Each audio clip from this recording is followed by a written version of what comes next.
Hi, Jam. Hi, Chris. Hi, Nay.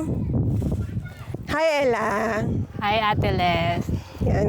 Good afternoon. So, tapos na tayo. Tapos na yung mission trip natin. So, gusto ko lang malaman, ano yung naging expectations mo? And ano yung na-realize mo after? Ako muna. Kakat mo naman to, di ba? Kakat ka. Hindi pa man na naiiyak na ako. Gusto ko muna silang batiin. Naimbag nga aldaw. Hindi ko talaga ina-expect na ganito yung dadatan natin.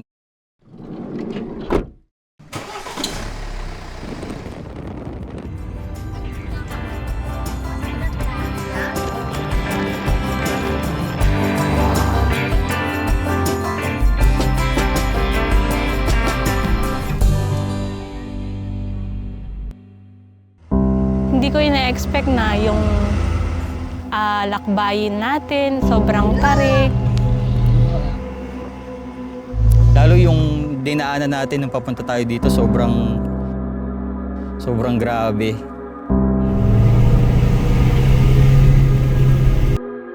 Sobrang, steep ba yun ng daanan?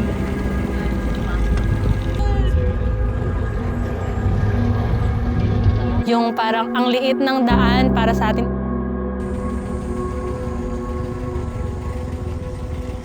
Yun, dun nga, may kasalubong tayong tricycle, tapos sasakyan natin. Habang nagta-travel kami,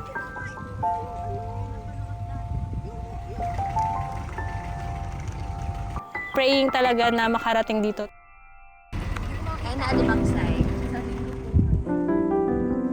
Ayun. Tapos, napakahirap puntahan ng lugar na to. Sobra. Kaya na-realize ko rin na parang sobrang blessed natin na nasa Kapatagan. Di ba? Nandun tayo, ang dali-dali ng buhay natin. Napupuntahan natin ng madali yung mga lugar na gusto nating puntahan. Kung bibili tayo, kunyari sa tindahan, nandiyan lang, malapit lang sila dito. Sobra, grabe. Bababa ka pa ng bundok para lang makabili ng mga pangangailangan nila. Pero sa kabila nun, makikita mo pa rin sa kanila yung ngiti nila, yung saya nila na makita tayo na nandito. First of all, Nay, congratulations. Ay, thank you so much. As ikaw yung gumawa ng program, ikaw nag-asikaso, ano yung experience mo na different from last year? Oh, ganun. Parang ang daming volunteers ngayon. Ang daming mga tulong, ang daming mga tao na biglang, ano pong gagawin? Anong maitutulong ko? Pati sa mga teachers. Shakni, Tintin. Shakni, Ate Elise. Sabihin po ng black eye sin, sabi sa Romans chapter 3 verse 23. Hindi ako nahirapan na maghanap ng teachers. Simulan natin sa color block. Sa tingin nyo, Alam nyo, yung mga pagla-line up ng mga songs.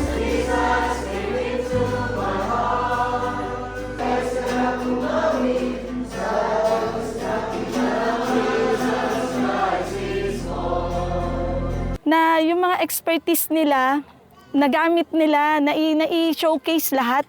Andiyan ang mag-asawang Capistrano. sa totoo lang matagal na rin namin gustong sumama. Kaya lang hindi namin ginagawa ng paraan. Di ba ang laki ng gagastusin natin unang-una, yung expense, lagi kong iniisip na hindi ko kakayanin na sumama dahil feeling ko wala akong kakayanan na mag-ipon ng extra para doon. Ginawa namin, kami dalawa, challenge talaga namin yung budget namin para lang makasama dito. No, ang daming nag-step up.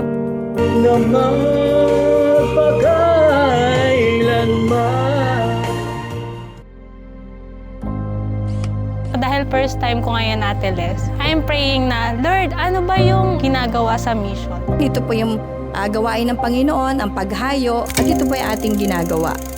Nakikita ko may mga missionary tayo, meron tayong mga kapatiran na nakikita natin din na nagmi-mission. Pero hindi ko alam, Ate Les, kung paano yung ako na nasa mission field. And yellow, yung promise ng Lord para sa atin. Sabi ko, Lord, ano ba yung iaambag ko doon? Ano ba yung gagawin ko? Or ano? Kailangan linisin muna ni Lord yung puso ko, yung isip ko, para pagpunta ko doon. Alam ko, yung vision ko ng mission is yung vision ni Lord para sa mission talaga. Kanina, yung mga bata nagpapasukan na, parang first, parang naano ko na unti pa lang yung tao, ganon. Na-discourage ka nung nakita mo kaunti lang yung tao?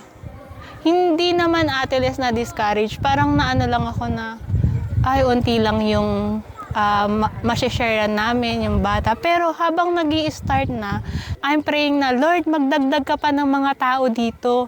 Kasi mas maganda na maraming makakarinig sa kanila. Maraming makakarinig ng salita ng Panginoon. Kumakanta lang kami la Kuya Chris, nagtituro kami ng kanta sa mga bata. Pagbalik namin, sobrang dami na ng tao. So, will talaga ni Lord na makapunta dito sila, ma-share natin. Kailangan nating tiyakin na tayong lahat ay magkakaroon ng isang destinasyon sa langit sa piling ng ating dakilang Panginoon. Sharing the good news. Paano tayo makakapag-share kung ang hirap nilang puntahan? Imagine mo, ang lalayo ng mga bahay. Hindi magkakadikit yung bahay dito. Layo-layo talaga. So, challenge din talaga. Ang ating Panginoon Jesus ay isang missionary, dapat tayo rin po ay missionary. Tayo yung naging instrument na dalhin yung pinaghirapan ng mga ka-members natin.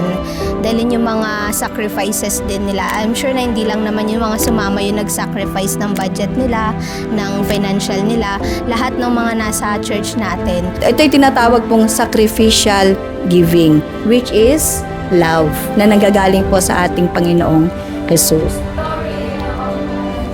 Naiiyak talaga akong nakikita ko yung mga bata na binibigyan natin ng mga kailangan nila. Naging channel of blessing po tayo para sa Babulin. Why mission? Bakit nga ba mission? Bakit nga ba tayo pumupunta at sumasama sa mission? Dahil ito po ang tibok ng puso ng ating Panginoon. So sabi nga sa English, this is God's heartbeat. Nandito tayo makita ni Lord yung ating puso. Ang sarap sa feeling na na-experience namin to, na-experience natin. Iba talaga yung Maranatha Baptist Church sa mission. Maraming salamat sa Panginoon at sa iyong pag-ibig po sa amin.